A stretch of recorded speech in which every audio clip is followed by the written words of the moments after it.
Hey Renter Retires, it's Adam Schroeder here, and today we're going to talk about 3 things that we do not owe our tenants.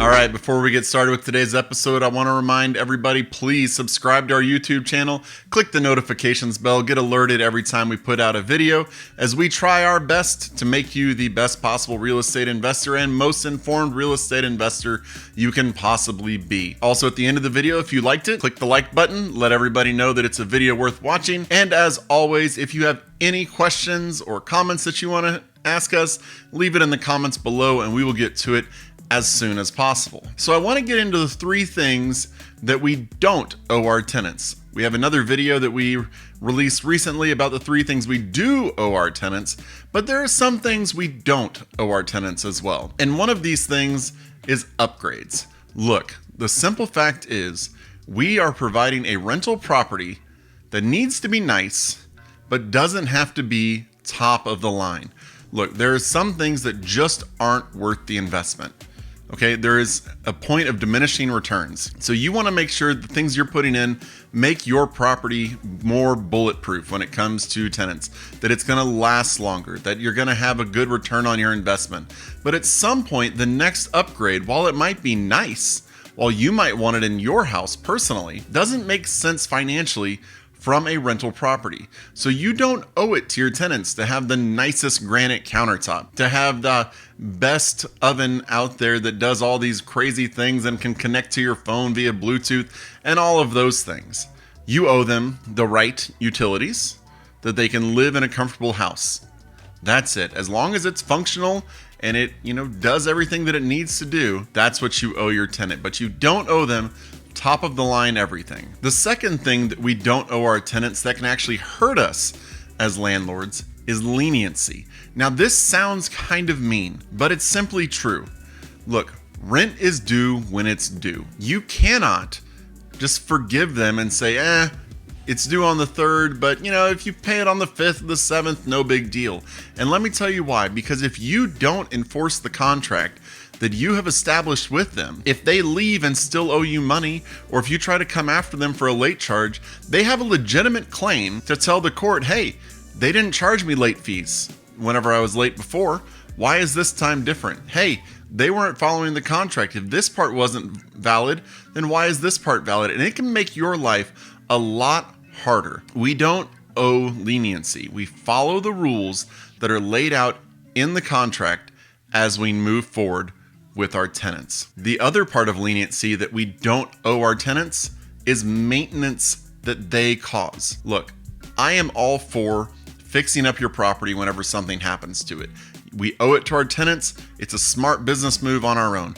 But sometimes there will be an issue that comes up and you'll have somebody go and look at it, and it is not an issue created by simple normal wear and tear. Maybe they fell into a wall and created a hole, or they dropped an avocado pit in the disposal that hopefully you don't have anyway, and it broke it. Now, when those things happen, you could pay for it yourself, but you should charge your tenant. Because if your tenant broke it, using it in some way that it should not have been being used, they should be the ones to pay for it. So you need to make sure that yourself or your property manager acknowledges, yes, this was caused by the tenant, and bill the tenant for it. That way, they know they owe it. You make sure they do. And then you have something where if they don't pay you back, you can go after them in a judgment later saying, hey, they caused this damage. Here's documentation of what happened. They owe us this money. They need to pay it. Or if their security deposit covers it, you have justified reason for not giving them their security deposit back. You don't owe it to them to cover for their mistakes.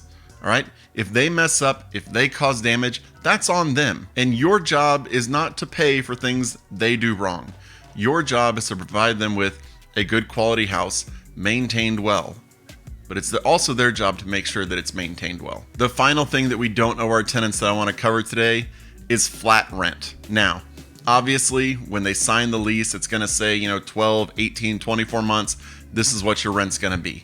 But what we don't owe them is the next contract and the next contract. When those come due, you need to convert to market rent, or something close to it. You don't owe it to them to hold it steady. It's the easiest thing to do, to just send them a lease with the same rent and say, sign it, we'll move on. But you owe it to yourself to charge them market rent or something close to it. You also want to condition them to get used to it, because you don't want to be missing out every year. Let's say you could have increased it $50 every single year, and then 4 or 5 years later, you up their rent $200, $250.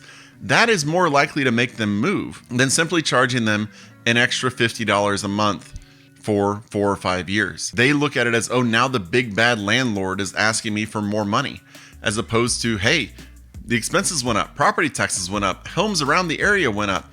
You know, everything is going up. So you don't owe it to them to give them a lease renewal at the same price. You owe it to yourself to be close to market value or at market value. You owe it to other landlords to be at market value, to make everything on an even footing and make it to where everybody can succeed. The tenant is still getting a good deal if you're charging market value. Don't be afraid to do that.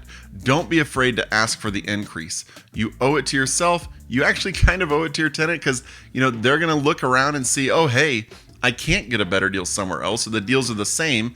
I may as well stay with the person who's treating me fairly as my landlord. So those are the 3 things that I don't think we owe our tenants. I hope this video has been helpful. We do owe our tenants something, so you might want to go and watch the video about the 3 things we do owe them. But if it has been helpful, please click the like button. Let us know that you enjoyed the video. As always, subscribe to our YouTube channel and click the notifications bell. And check us out at renttoretirement.com. That's renttoretirement.com. You can see our inventory. You can contact us to talk about your portfolio, or if you need connections with, you know, real estate team members that you need.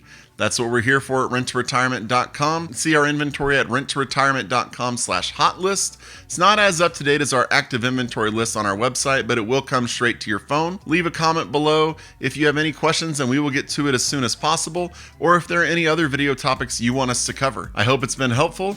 Thanks for watching. See you on the next video. Thanks for watching the Rent to Retirement YouTube channel. Check out some of our other videos, like this one, or this one here.